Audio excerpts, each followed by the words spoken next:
I really felt like they couldn't effectively teach our children. That was a truth that I was holding. To me, you cannot instruct without love, and you cannot love without understanding, and you cannot understand without relationship. So if you want to know how good a teacher's instruction is, then you ask about their relationship with their students and their family. Welcome to The Exit Interview, a podcast for Black educators. This podcast is more than storytelling, it's archival justice. For too long, the voices of Black educators who have left traditional spaces in education have been silenced, dismissed, or left out of the record.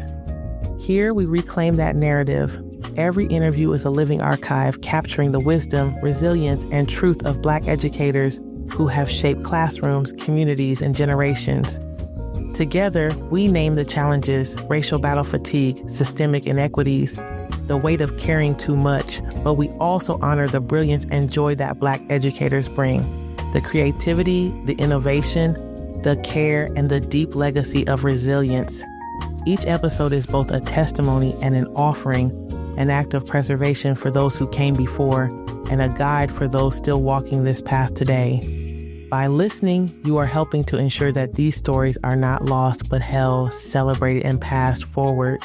So take a breath, settle in, and join us as we honor the past, uplift the present, and reimagine the future of education together.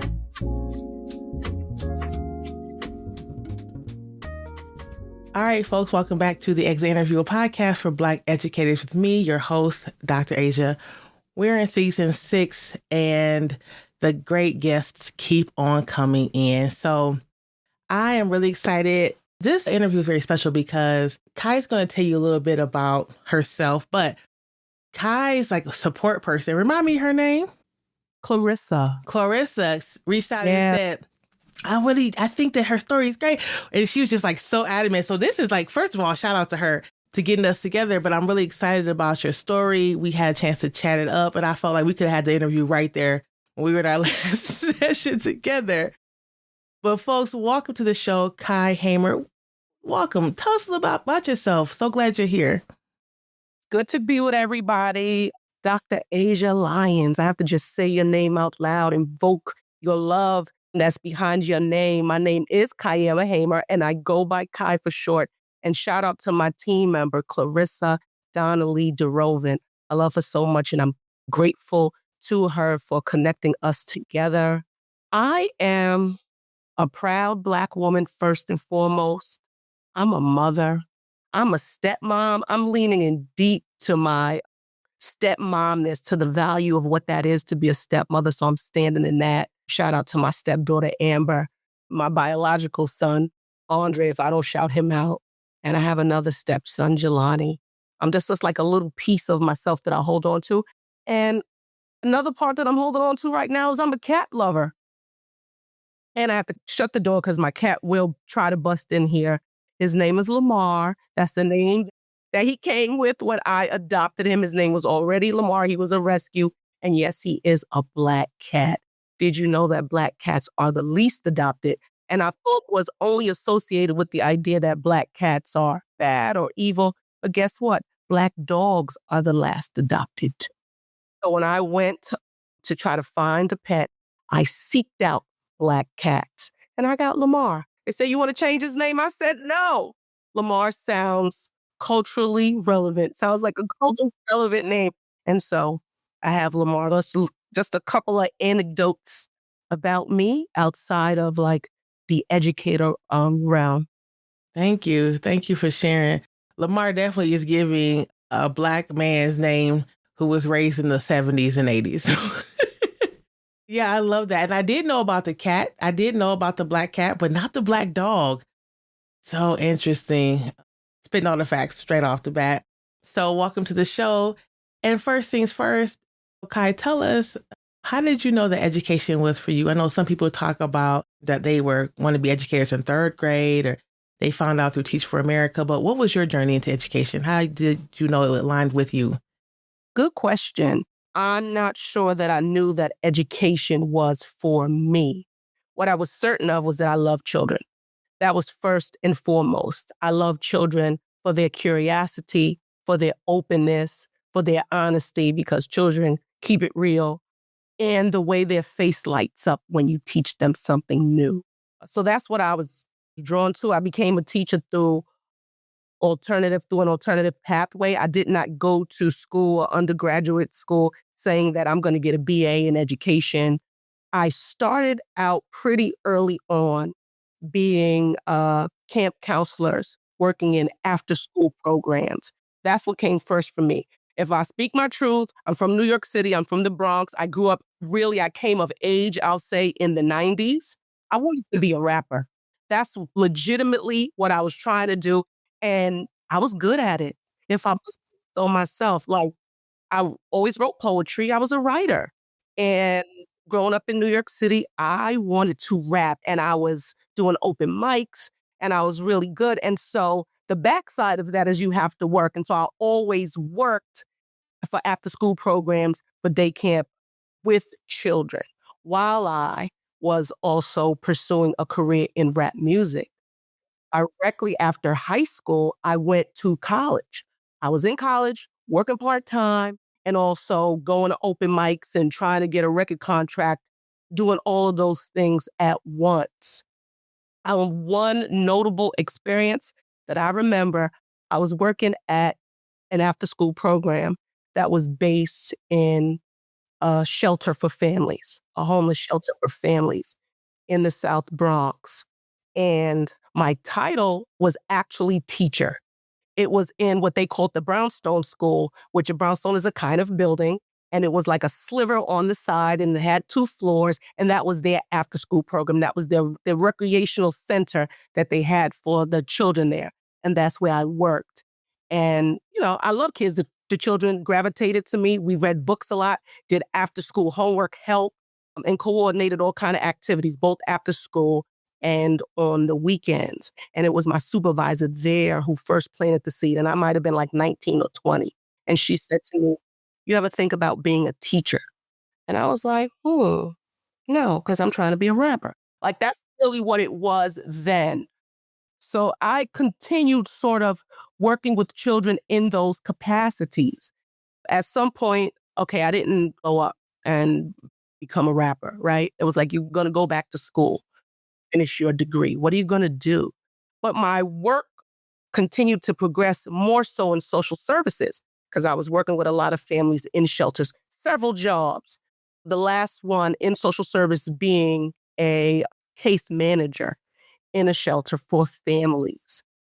And I was going back to school. So at that point in time, I'm working all day long and I'm working on my BA at night and my son is the baby. I'm hustling. I did finish my degree, not in teaching, just in basic liberal arts. And it was like, what are you going to do? You want to be a social worker or perhaps a teacher? Those are my choices. My mom is a social worker. So that was like a legitimate consideration. And then I came across the New York City Teaching Fellows. And it is an alternative certification program for adults who want to change careers. It's interesting because I had just finished my BA. My career switch would have been like from social services to education, but I had so much experience working with kids. And it was a highly competitive program. I'm talking about group interview, had to write your sample lesson, had to deliver your lesson to the group that you're interviewing with. Really highly competitive. And they were looking for special education teachers. Pause you for 1 second. And you mentioned your mom, which is what I want to ask the question about, your mom being in social work. And, she's watched you. I don't know how she felt about you wanting to be a rapper. I don't know if she was like, yeah, or like, girl, get a job. You had your son, you finished school. When you told her, hey, I think I'm going to go for this teaching fellow program, I think I'm going to apply, I'm going to go for it. And then what was that conversation? Was she pushing you toward social work? Was she saying, I don't care what you do as long as you love it? What was that conversation like with her during that time? My mother is the kind of mom that raised me like, be who you want to be. So she would not say, be a social worker because I'm a social worker, or I want you to have the career that I want you to have. I have a mom that's like, who are you? Who do you want to be? How do you want to show up in the world? And you have the freedom to do that. And I say that so strongly because I wanted to be a rapper. And my mom was like, go for it. They letting the moms in the club, and she was going to show up and be there. My mother, like, deeply religious church lady, and never for 1 second held me back on who I wanted to be and how I wanted to show up in the world. She always had my back. She's like, you want to be a teacher? Go for it. Is this program you want to go for?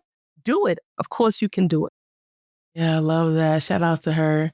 So continue. Tell us about that fellowship and all the things you had to go through to get in there. Yeah, so I got in, highly competitive, but I did make it in and I absolutely loved it. It was cohort based. So we had a group of teachers. There were about 30 of us in the cohort 7A. We were all going to become special education teachers. And they help you take all the exams and then you start your coursework. And they select the school. I got Fordham University in New York City, a really great educational institution, and went through all of my courses. The interesting thing is it takes 2 years to complete your degree and to get your certification. We got provisional certifications in the beginning, take the test, and then later on at the end, you get your permanent certification or what was permanent at that time. And they place you. So we basically got 6 weeks of student teaching and then they put you in a classroom. Yeah, yeah. I heard that a couple of times just recently and through all the seasons, folks who are saying like, we had this amount of time. It was very intense, 6 weeks, maybe 8 weeks. And then we were in there. And you had some training, but it was perhaps not enough to get you down the road. Well, go ahead. Wait, Dr. Lyons, wait a minute. And we were I'm going to say it again. We were special education fellows. The need is so great. We were January. So some people started programs in September. Like you would do your stuff, you working in the summertime and then the school year begins. And so you begin. No, we were mid-year. I was placed in a classroom in February and I was the class's like third teacher. My very first class, special education, self-contained, all boys with a para. I'm in the Bronx. They placed me in my own school district, so I'm close to home. So this felt like home. I'm walking around the neighborhood and I'm waving, hey, how you doing? Like I'm in my own community and I'm teaching. So that was my placement teaching. And then I ended up with a permanent position also in my neighborhood. But those were the conditions. It was like, February, welcome. Here's your third teacher. What I did notice, though, I'll just say what it meant, what I believe it meant for the boys to have like a younger Black woman be their teacher. The reason why I'm saying that is because the first time I took a sick day, the boys, they told me they were crying. They thought I wasn't coming back. They thought I wasn't coming back. And it was a third, fourth, fifth grade bridge class. Yeah. Yeah, hold on. It feels like yesterday to me. This was over 20 years ago, but for me, it feels like yesterday. Sure. That impact, right? Like you said, they saw representation. This was your neighborhood, your community. And so for so many people who teach close to home, you understand that the students in front of you are also going to be students who you will see as adults who are working in different places in your community. So it's a different level. It's an extra level obligation in my mind because like I might know this person's grandmother or I went to high school maybe with this person's sibling or whatever. So that's really important. I know that for a long time, there's been a lot of conversation about like pipeline programs specifically because they want so many people to go back into the communities in which they were taught or where they lived so they can teach in those same communities because it's supposed to hopefully mean so much to them. And so you were there, you did that class for how long? So I was there from February to June. And then I got what's called in New York City is accessed, which means they don't have a place for you. Your job is guaranteed once you're inside the Department of Education, but I had to go to another school. Now I could have sat around and then wait until September to see if there is a position for you. But over the summertime, I began to put my feelers out, interviewing other schools in my own school district. And I ended up at the school that I would remain for 11 years, for the next 10 and a half years, because I did like a few months there. Yeah, I ended up at the place that I would spend the majority of my teaching career, which also was right across the street from my mother's house. So I had lived in the building, okay? And then I get this job at the school and I can turn and there's my mom's building. I'm talking about a block away. So this was getting closer, like feeling like my kids. And wait, just one funny story. The very first, it's not the first day, it's like the day before the first day of school. I get my class list. You get the roster. These are your kids. Again, I'm a special education teacher. I'm brand new to the school. And they give me my list. And the parent coordinator, she is Puerto Rican, thick New Yorican accent. And she's like, hey, let me see your class list. Let me see who you have. Now, she's been there years. She looked at the list. She's like, oh my God, that's your class. You in trouble, girl. She was like, oh, those kids, they are a lot. You are trouble. This was the day before the first day of Great, school. right. Thank you. Thank you, everyone. But she wasn't telling a lie. Yeah. So tell us about that experience. Well, first of all, did you go to that school that across from your mom's house? No, I didn't. I had moved into that neighborhood in high school. So I didn't go to that elementary school, but I knew everybody around there. Yeah. So yeah, tell us about that. I mean, she started you off like Evelyn said, go ahead and get ready. So that night before, I couldn't imagine how you were feeling. But yeah, we want to hear that whole experience. Well, I was a nervous wreck. It wasn't a brand new experience only because I had done 4 months at a previous school. So I did have some experience being in a classroom, opening it up, getting the work started, but it takes years to become an excellent teacher. Some people, it takes years to become an excellent teacher. And it feels like there's an expectation that you're going to be excellent on the outset. There's an expectation that people hold for themselves. There's an expectation that the system holds. And I'm in the school, I'm in the Bronx, I'm in the hood. It's Title I. 100% of the children in my school got free lunch. There's building behind, next to my mom's building. You turn one way, there's a housing project. Majority of the kids come from that housing project. You go back 3 blocks the other way, there's another housing project. That was what fed the children. So when I say that, I'm saying that there's just a lot of need there. And then you take a brand new teacher and you drop them in into one of the highest need classrooms, which was a 4th, 5th grade self-contained special education class with children who have mixed needs. Some are learning challenges and some are behavior challenges. And then you say, now go be excellent. And I would come in the morning, and a lot of the other classes, they'd line up in the gym and you pick your class up from the gym, and some would be in the auditorium. You pick, my kids were everywhere. But why are you behind the soda machine? Oh, this one, 2 of them is hiding in the bathroom. These 2, like this was me, like collect, seriously.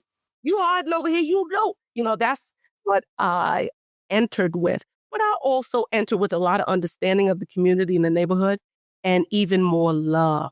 And I was determined. And I would have the same students, some of the same students for 2 years because it was a 4th, 5th grade class. So my 4th graders would cycle up. That gave me the opportunity to really build genuine relationships with my kids. And one example of that I won't forget, one student who was being raised by her grandmother who was immobile. Grandma could not. She left the house only in emergency circumstances. I'm assuming she could not move easily about. And I knew that I would have her for 5th grade. So in the summertime, I went to her house at least 4 times to do reading with her because I didn't want her to lose the skill that we fought so hard to get over the summer, because summer learning loss is a real thing. When it was report card time, I brought the report card because it would be an issue. You need a parent signature for every report card. Grandma couldn't come to parent-teacher conference to sign it. So I brought the report card to her because I loved my kids. They were hard. They were hard. It was hard. Those first couple of years was hard, but there was no love lost. I love those kids. Yeah. I won't forget it. I do want to dig into more about your experience there. And you were at that school for a good number of years. So obviously there was something, so many people who kept you there and, you're tied to the community and that love.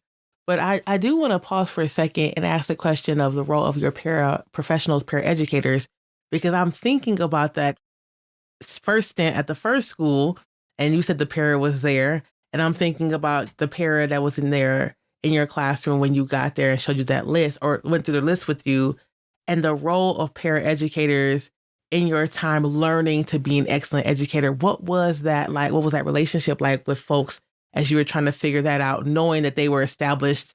And, paraeducators, shout out to them. They know, they've been everywhere. So please tell us a little bit about how they were able to support you, all those pieces.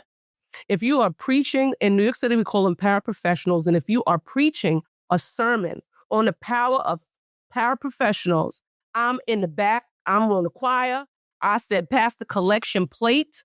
I could not do my work without a paraprofessional. In fact, if the children in their IEP, if they're required to have a para, it's against the law to not have paras. Sometimes there's a challenge, there's a gap, there's a need. If I came in one morning and my para wasn't there, I'm in the window, send help. You need the support. I'm like, send help, somebody. I'm here by myself. Because you need the extra hands, the extra brain, the extra support of the paraprofessional. I speak highly of paraprofessionals. And if you have a tight partnership between the lead teacher and the paraprofessional, the kids don't even know who the lead teacher is. They don't even know who's the para and who the lead teacher is because you built something so tight, so cohesive together. My first paraprofessional was Miss Thompson. She was older than me, an older Black woman of Caribbean descent, and she didn't play. And she taught me a lot. She said, you don't smile for the first month. You show these kids a certain level of discipline and clarity from you because you're not their friend, you're their teacher. And I won't forget her for as long as I live, Miss Thompson. She was also from the community. She was from the neighborhood. And I'm always singing the praises of what it means to have a good para because I know it well. Yeah, thank you. Yeah, so continue telling us. You were there for, you said, a good number of years. So let's keep talking about that, your experience there. Were you always in the classroom at that school? Some of the leadership positions, some of the stories that you would like to share about that experience? Yeah, so I stayed at that school for 10 and a half years. 2 years I was in a self-contained classroom teacher. My third year, we got a new principal, and I became a social studies teacher. And in this school, the social studies teacher did not have a classroom. I went from room to room with a cart. I had a cart, I had all my supplies and materials for my lesson in the cart.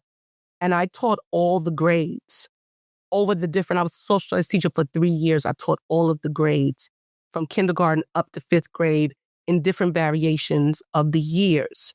The interesting thing is while I did that, there's nothing that I did not do in the school. I became the union rep for the teachers during that time. I did the talent show. We never had a talent show. I organized the talent show, which included the kids having tryouts during lunch. Wait, well, we want to know, did you rap? I didn't rap. I did bring my rap music in. The talent show was for the kids. It wasn't for the... You were like, this is my chance. Yeah, I love that though. Oh, I love that. We did the talent show for the kids. I really believe that kids need a lot of opportunities to shine. And what stood out to me being a special education teacher was that my kids were smart. They were intelligent, but they couldn't read. Their gifts didn't come out academically because that's not the way their brains worked. They were neurodivergent. Their gifts came out in other ways. And so I was constantly looking for opportunities for the children to show their gifts different. I had one student, I won't forget him, DeAndre. He was in 5th grade, and for the life of him, he couldn't understand why he couldn't read. That's dyslexic, right? He's like trying to make sense of it. Why? Because he's sharp and he's intelligent. And he's like, he's trying the best he can. Why can't he read? Broke my heart. And I needed him to know you are intelligent. You are sharp. Because he could tell you a story. He couldn't write the story. His writing was filled with spelling errors because, he's struggling to get the written words from his brain onto paper. If you give him a recording device and you say, tell me your creative story, just say it. Oh, he's going to weave a picture for you. And so I wanted the kids to know that intelligence shows up in many forms, that it is just not about your ability to read or solve a math equation. Those skills are important. We're going to continue to work on those skills. You will continue to work on those skills all the way up to high school. But there are other gifts and talents that as a teacher, I felt like it was my responsibility to support them in building those skills and talents. So that looked like having a talent show, having the kids try out. So the kids are singing and they're dancing and they're doing poetry and they're doing all of those things. Oh, we had a cash prize too, Dr. Lodge. We had a cash prize.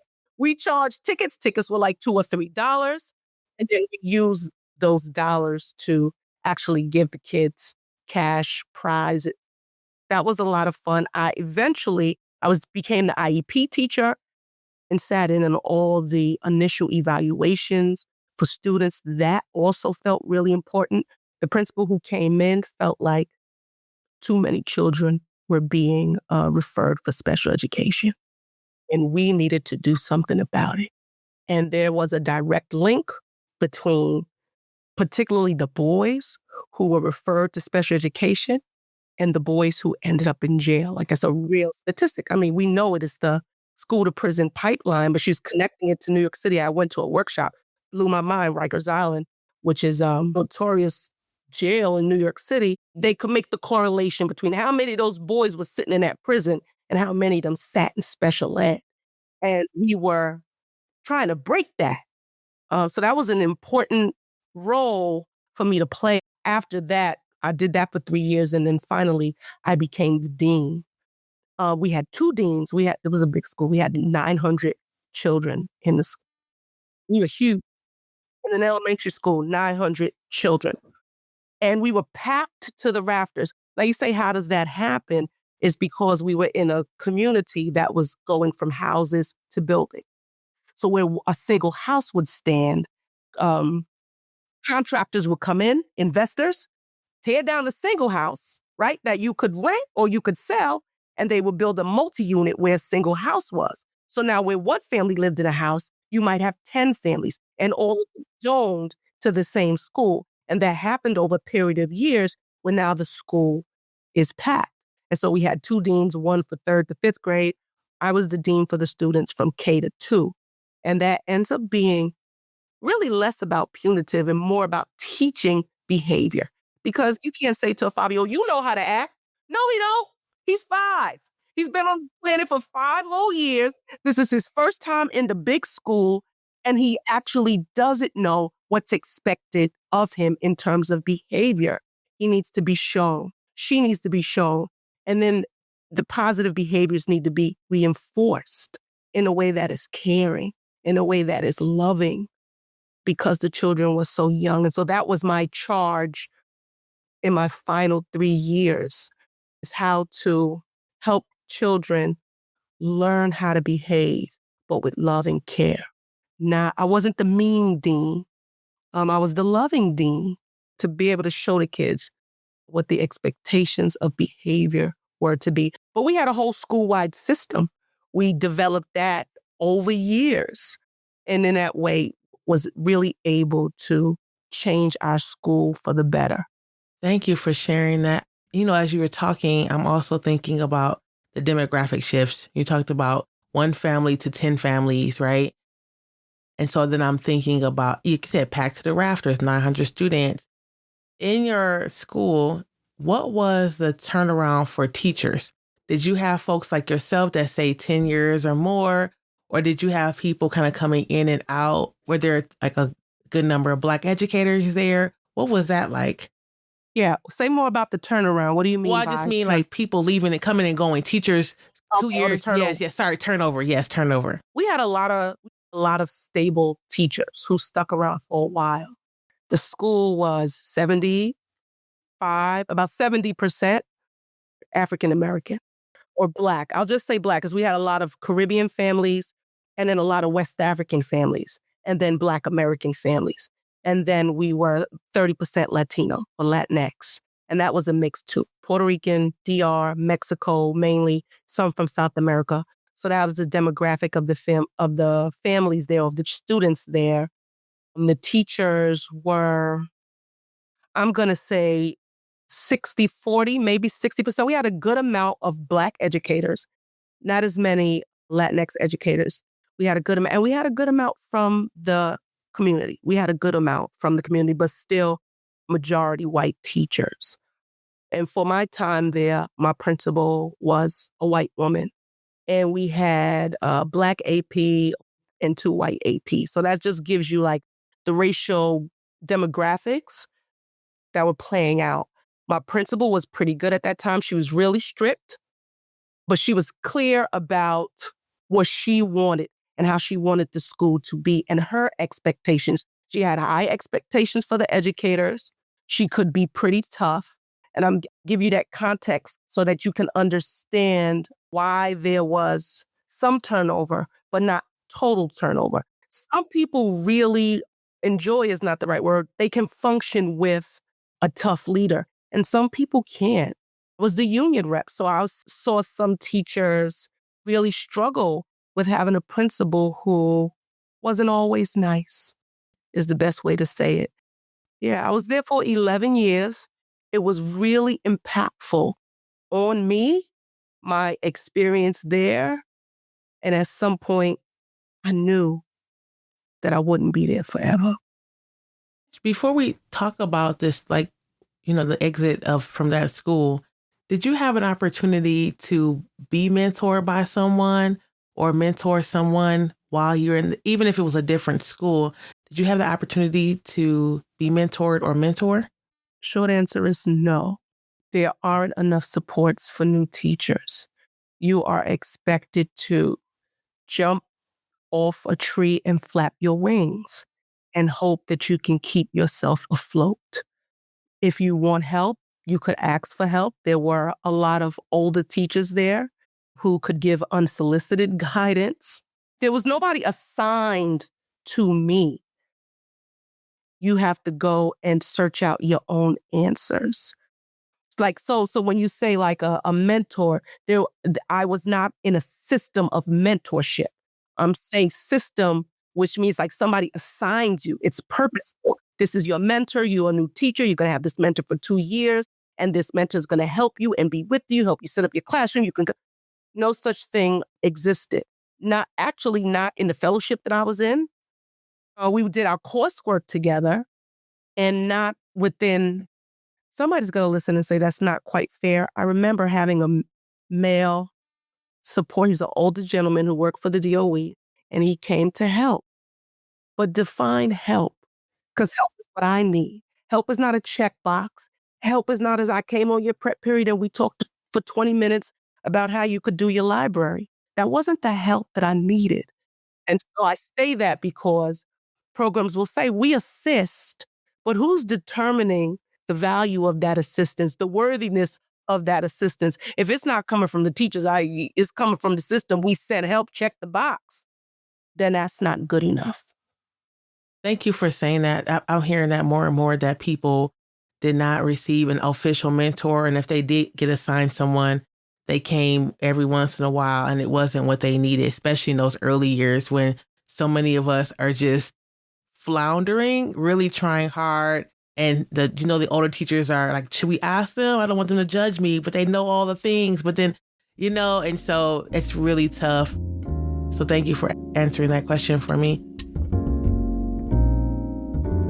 What's up, beautiful people? Real quick, I want to talk to you about something. If you're a Black educator or used to be a Black educator and you've ever felt like the job asked you to give everything and left you nothing, we got something for you. My good friend Stacey Taylor Brandon and I have created Podcast and Pause, an unbooked club for Black educators. Here's how it works. You listen to a curated episode of the Exit Interview on your own time, in the car, on a walk, while you're folding laundry, just like you're doing now.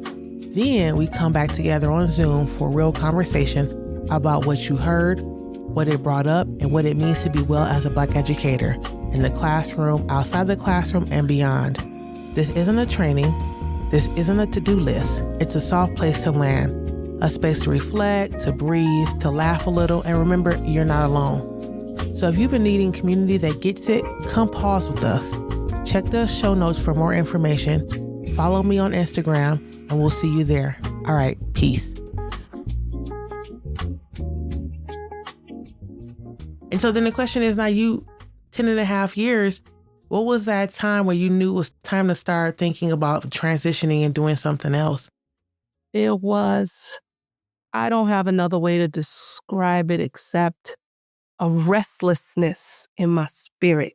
That's how I'm going to say it. It was a restlessness in my spirit that probably started happening. I stayed there 10 and a half years. It probably started happening year 8. I was ready. I had many role shifts too. It wasn't because I was in a singular role. I had been a self-contained classroom teacher, and then I had been a social studies teacher, and then I had been an IEP teacher, and I was doing small groups, and then I became the dean.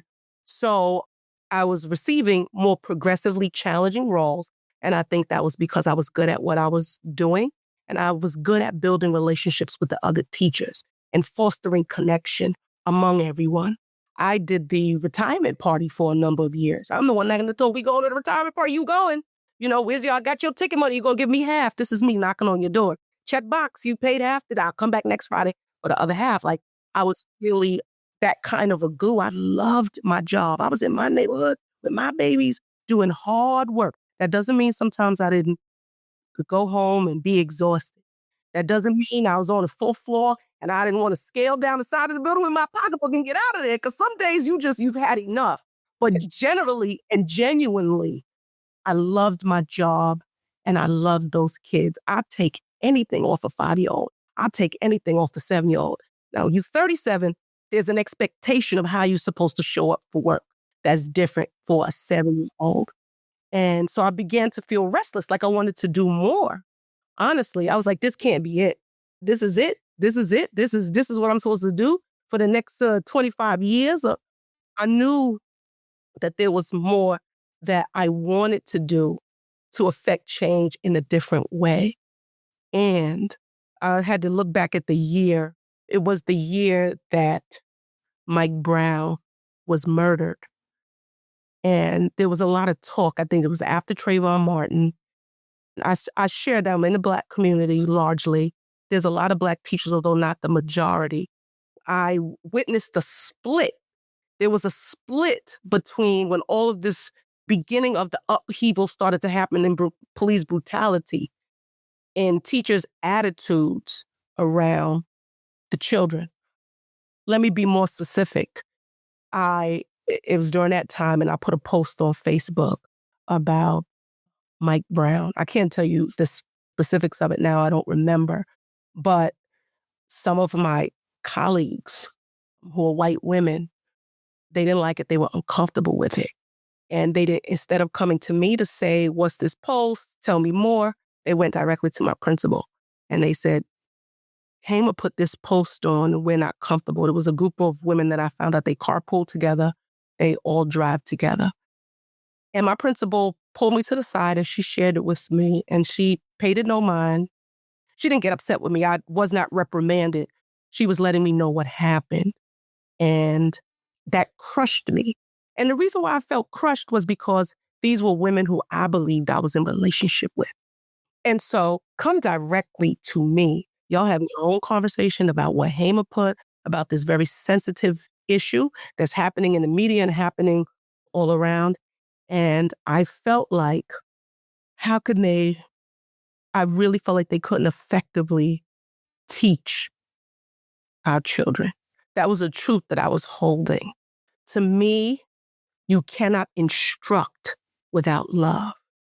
And you cannot love without understanding. And you cannot understand without relationship. So if you want to know how good a teacher's instruction is, then you ask about their relationship with their students and their families. And it just struck me by their response to what was happening in the media with the police brutality, that there's no way that they could truly be instructing the children. You want to know why these children can't read? because you don't love them. And that was real to me. That was real to me. And I had to get up out of there. It wasn't safe for me to be there. And I had to find a way to reach those teachers before they were 20 years entrenched. These teachers they were older than me and been there years and would challenge me. If they were on the call right now, they'd say, I absolutely love those children. And I have to say, how do you demonstrate that then? What is the demonstration of that? Because you are demonizing a young Black man because you don't understand his lived experience. But you're in the hood every day with Black children and can't wait to get out. It's 4:00. They done packed up their classroom, they getting out of there. I've seen it too many times. It's parent-teacher conference, you got to be there till 8:00. And they're nervous. They're nervous. I won't forget it. I won't forget that feeling. So you're coming in here to teach every day, but you're terrified. You can't teach afraid. You can't tell me that doesn't affect the quality of your instruction. If you're that afraid, don't be here. And to me, that is a challenge. But I also believe it's not all loss, that a change can be made. I do believe that. I do believe that. But to me, there's not good enough professional development for educators, quality, effective professional development that helps teachers get to the root of who they really are, what their real values are, and how those show up in their instruction and in their relationships with families. And so it was on the heels of that I left with a lot of pain too, with pain and some guilt, because I got to leave my babies behind in that, you know? Yeah, I had to leave my babies behind in that. And I know that they mean well. They want to be there because or else they wouldn't. So I don't want to demonize them because they're there. They spend their career because they love children too. And they want to do the work too. And they want to teach too. But that's why you need a certain level of cultural competence that you must enter with. Or, your instruction is going to struggle. And thus the children struggle. Thank you. Yeah, thank you so much. I think that, so many of us, it's hard to leave the children. And at the same time, we like you said, it comes like that. People coming behind your back that you thought were in good relationship with right relationship with you and lack the human development. Professional development, sure, but human development first, and it's just not there. And I appreciate you sharing that story. I don't tell it often. So here I am on the podcast. I don't say it out often because it's sensitive. It's nuanced. I don't tell that story lightly. I can definitely feel, right, the urgency. There's so much urgency. And I'm just thinking about your students and the talent show. And, those students are adults now. And hopefully some of them can come back and hear your story and understand why you chose to transition. And I think that's the hardest thing sometimes is the students see you there and then you're gone. Or they come back to visit because they're on to high school or middle school and you're no longer there. And there's sometimes nobody to say, this is what really happened. And so children can fill in the blank about why they think that we've transitioned on and just never know. So thank you. So leaving that school, did you go on to another school altogether or did you leave this particular type of education system and do something totally different? So interesting story. Before leaving, I want to say maybe it was like a year and a half before leaving, my principal learns of this program. Program is called Parent Corps. And they have professional development for educators. And they have a parenting program for families. And there's also a classroom curriculum for pre-K students. But I'm speaking primarily of the professional development and the parenting program. And she said, I want that program here. It's the evidence-based program. It's really great. And she says, I want you to go to the professional development and bring the program here, the parenting program, to our school. And she knew my history of working with struggling families, working in the shelters. I started a food pantry in the school. She's like, you got to do this. This is going to be you, Kai. And I said, great. Go to the professional development. Absolutely blows me away. Absolutely blows me away. It's the best professional development that I have been a part of, and I have been teaching for 10 years because it did the underneath work. It asked, who are you? Because who you are is how you are. Who you are is how you teach. The closer you get to know who you are, it's going to affect how you show up. That's what that professional development did for me. And so I went there and I brought it back to my school. And we did the parenting program. I facilitated the parenting program at my school to outstanding success. I had a full room every week. It's a fully manualized program, but it lands in love. And it's evidence-based, rooted in science. I'm going to say it lands in love. I'm going to say it lands in love because I land in love. And so I'm giving life to the words on the paper. And the parents show up and we're having conversations about what it means to be a parent, about the values they have, about what's important about their culture, about the things that they want in their parenting, what things they want to do from when they were a kid. What do you remember you want to actually do the same thing? So what things are different?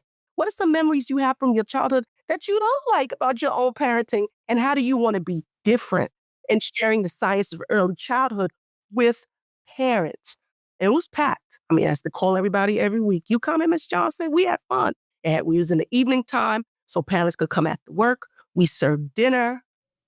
That what you just said was very key. I call them every week. And I think people will hear something like this, write down, oh, parent core or whatever, and then miss that part right there. The calling every week. Yeah, you can pull out the crock pot or the donuts and the juice, and then they didn't show up. We sent a flyer in the backpack. But you're saying, I call them every week. Dr. Lyons, woo, you hit the nail on the head. Because family engagement is not a paper. It's not a cup of coffee. It is relationship. It is relationship. And in relationships, we call people, don't you? You call people you want to see, right?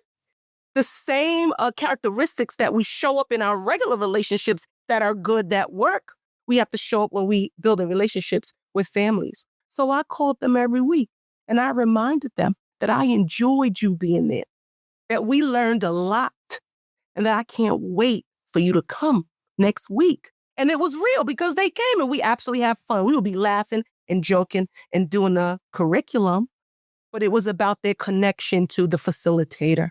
Yeah, that's real. Because people are sending flyers home and it's crunched up in the bottom of the book bag because that's not relationship. That's not relationship. Yeah.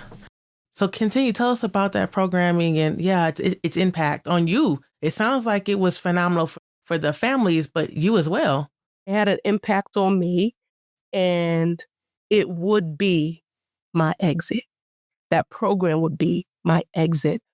The program ran phenomenally at the school, so much so that the leader of the program brought funders. They were looking for, at this time, they're trying to scale this program and they need the money to do it.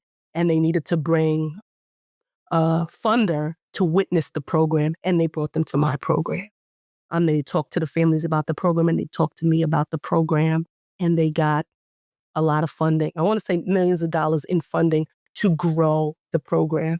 And that was my opportunity. I think I reached out to one of the managers of the program who had been coaching me. And I said, look, because the training was so powerful, I was like, I can train. I'm off in the summertime. What can I do in the summer? And she said, do you want a summer opportunity or do you want a new job? And I won't forget it. I said, I want a new job. Called it. That was over Easter vacation. She's like, come meet. Let's have coffee and let's talk. And that's what I did. And then I got offered a job on the spot. So I came back from Easter break knowing that June would be my last day. That was my exit to do that program. I will say this, right now, 10 years later, I'm the director of that program. Yeah, I'm the director of that program. That's the role that I play now. That was my exit. Yeah, thank you. We're going to talk a little bit later about more about what you're doing now, because that's really important, I think, for lots of reasons, because people need to know about the programming, but they also need to know, you've been there 10 years, all the things that you've learned that about this and how it compares to your time in a traditional K-12 space. But since we're in this part of the exit, let me ask you the question, knowing that you saw, diverse educators and your experience, racialized experiences you talked about, what do you think, and being in the union, right? Supporting union folks, what do you think that schools, districts, and unions can do to retain Black educators in higher education too, if you have that experience? What are some of your ideas? Yeah. Black educators need what all educators need, what good systems can or need to supply. A, good pay. Teachers need money to live. Look, you can't live on your good intentions. You can't eat them and you can't pay a mortgage on them. So educators need to be paid well, Black or otherwise. Educators need competent leaders who care. We need leaders who know what they are doing, who know how to lead and not bully, who know how to cultivate culture that not only make children want to learn, that make adults want to show up. We put a lot on teachers. We put a lot. Their cups are dry and they're supposed to pour into children and families. I say that's impossible. We need leaders that can cultivate environments that let teachers' cups runneth over. Because when they they overflow on kids. When teachers overflow, they overflow on families. And right now, systems got teachers dry. They need effective professional development. But I like what you said. You didn't call it human development. They need professional development that is specific and unique to educational spaces. And they need human development where they're seen as holistic and full individuals.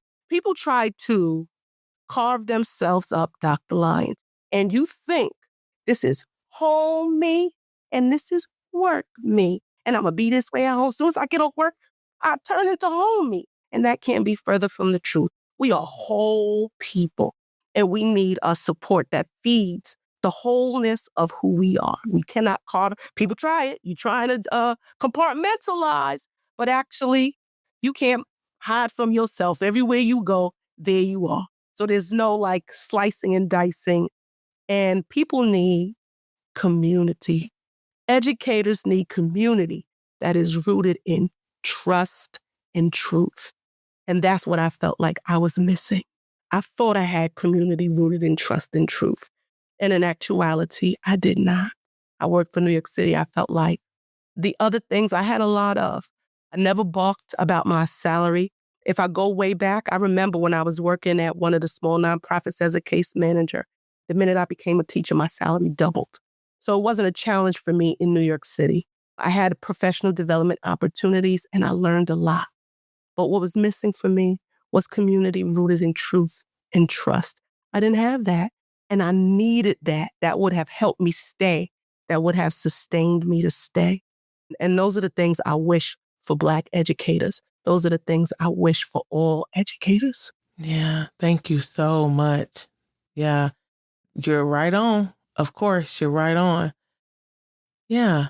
So thinking about your time, thinking about those who were able to support you, those who taught you when you were in your own education experience, are there Black educators, one or many, that you would like to shout out on our show? So the first person I want to shout out now, I could be, because my energy goes up and down. I get serious, I get a little excited. I want to shout out first and foremost Dr. Melissa Mutu. That's my sister-in-law. She is a teacher. She's the one who told me about New York City Teaching Fellows. She had gone through the program and she said to me, Kai, I think this is for you. So shout out to Dr. Melissa Mutu. If it wasn't for her, I might not have even taken a foray into education at all. So I'm grateful to her. There's a young man that I know new to my community, and his name is Vance Lewis. And he is sharp and on point. He taught special education in Philly. He's from the West Coast, but now he is committed to building an ecosystem that supports educators of color. That is his charge and his mission now. And he's just somebody I can tap. If somebody has a lot of knowledge, I'm like, oh, I need help. Support me with this strategy of how I can pull this off. Those are two Black educators that stand in my mind doing wonderful things. And one final shout out, I'd be remiss. I might get knocked upside my head if I don't say, to my very first teacher, my mother. Abra, my very first teacher, she instilled in me the value of education because I watched her as a young single mother with 3 kids go back to school, get both her BA and her master's degree in social work. I was in middle school and my mother was in school going back. She's my first teacher. And so everything I say, everything I echo, whatever you if anyone's listening and they say, "Ooh, Kai, that sounds good. That's on point. I agree." It's because my mother taught me. My mother taught me. She's my first teacher. So shout out to my mother and shout out to all the mothers who are living and surviving and teaching children first. The first teachers. So going back to that conversation of what are you doing now, right? So you've been at Parent Corps. Am I getting that right? I've been at Parent Corps, called Parent Corps. I've been at Parent Corps for 10 years. And so I have various roles from coming in at newly, I'm as a Parent Corps educator and facilitating and coaching people to facilitate the program all over New York City. I'm in kind of the supervisor and a manager, associate director, and then I've been the director for 3 years, and my charge is scaling the program nationally. We did a lot of deep work in New York City, and over the last 3 years, working to scale the program, the professional development, the parenting program, and Friends School. It's powerful work. Again, I love it. I love it because I get to support educators and get to help them grow what I believe I should have gotten, which is support and family engagement. Here I am in this teaching program, New York City Teaching Fellows, and I'm at a top university in New York City, and there's no support in working with families, like really building relationships with families. No course on family engagement. Took a course on dyslexia. I took a course on teaching math concepts, right? Did not take a course on family dynamics in the classroom or a family engagement in the early childhood classroom. Nothing on that. That's just you're supposed to learn on your own. And you get burned learning the hard way. Listen, can I really tell the truth after somebody's mother tells, or if your student's mother tells you off because you didn't engage in a way that was empowering, that was healthy, but you didn't know. And I just think educators could use support with that. So that's the deep work that I'm doing now. And I love it. And I will also say that that won't be the end for me either. My top value is faith. There's always something better, always, and on all of the hard things are going to lead to something more. There's another saying I'm talking to you make me think of sayings like, God didn't bring you this far to only bring you this far, right? So there's more. There's more for me. Right now I'm rooted, I'm doing the work of Parent Corps now, but I'm always looking on the horizon at what's coming next because I know that there's more for me. I don't know how many specifics I want to go into about Parent Corps, but we definitely have a website. We are parentcorps.org. The program is powerful. I will have a conversation with anybody at any time about the work specific to that program and just about what it means to be a Black educator and survive in it, because it's what I know well and it's what I know best. In that same conversation of survival, I'm thinking about thriving, and you've been in this education work for over 20 years now. And so I have to ask, I know. Impossible. I'm only 22. Listen, we're not here to do the math. I was just stating some facts, right? And so just thinking about your time as a new teacher, your time transitioning out, you're at Parent Corps, and you outside of that, you talked about being a mom, a stepmom, like all these pieces. And all the movement and the energy that you need and have to put into community. What does it look like to put that love into yourself? For you, what does it mean to be well? What a question. What does it mean to be well? What it means to be well to me has only became visible or more tangible as I've aged. Funny that I'm talking about age, because to me, to be well is to be free. And to be free to me means to be self-determined. I am my healthiest when I can determine for myself who and how I want to be. And I've only been able to even touch that in a minuscule way because I'm a little bit older, because I care less about what other people think, how other people think I should wear my hair, how other people think I should dress. So I'm on my road to wellness. Wellness, yeah, I could have gave you all the cliche answers.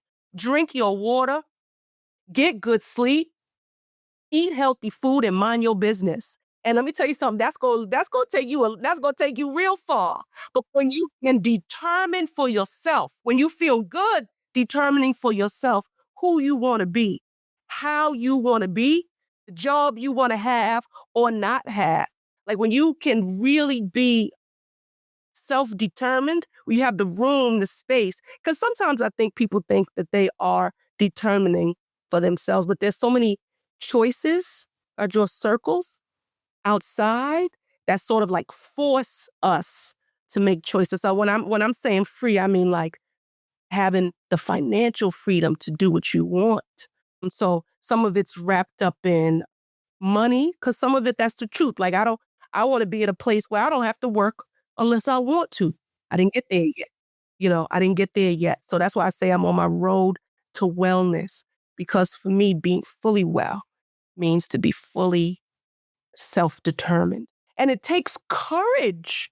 It takes courage to do what you want, how you want, because, there's a lot of societal pressures. Listen, there's some pressures that's right in your family. The people who think you should be doing certain things, wearing certain things, existing in the world a certain way. And what I want for people is to be free. I want that first for myself, but I want people to feel free. And if you feel free, then you can be well. So come on, y'all, let's get free. And once you snatch a little bit of freedom for yourself, then it's your responsibility to help someone else get free. Those are not my words, but I will repeat that sentiment. And the older I get, the more I understand that. Get free. Come on, and then we could be well. I'm working on it. I'm working on it now. Even this conversation, Dr. Lyons, the more I put it out there, it is a reflection when I say self-determination and freedom. I'm working on getting free, even to say the words out of my mouth, to hear it back to my own ears, helps me to continue to work on my own freedom. And I hope it supports another educator who's looking to get free themselves. Kai, this has been a fantastic interview. Thank you so much for coming on to the show. Clarissa, we owe you. Seriously. Yeah. All right, folks. So if you want to reach out to Kai Hamer, her information is going to be in the show notes. Take care of yourselves, take care of each other, and we'll see you on the next episode. All right. Peace. Thank you for joining us for today's episode of The Exit Interview, a podcast for Black educators. Every story shared here is a reminder that our wellness matters and that thriving in education is possible when we create spaces of care and belonging. If today's conversation spoke to you, we'd love to keep in touch. You can sign up for our newsletter at exitinterviewpodcast.com or connect with me on LinkedIn to stay up to date on upcoming workshops, consulting opportunities, and ways we're transforming stories into solutions through Lyons Educational Consulting. And before you close out, take a deep breath. Remember that caring for yourself isn't extra, it's essential. Whether you're an educator seeking rest or a school leader reimagining support, you're part of this growing community of care.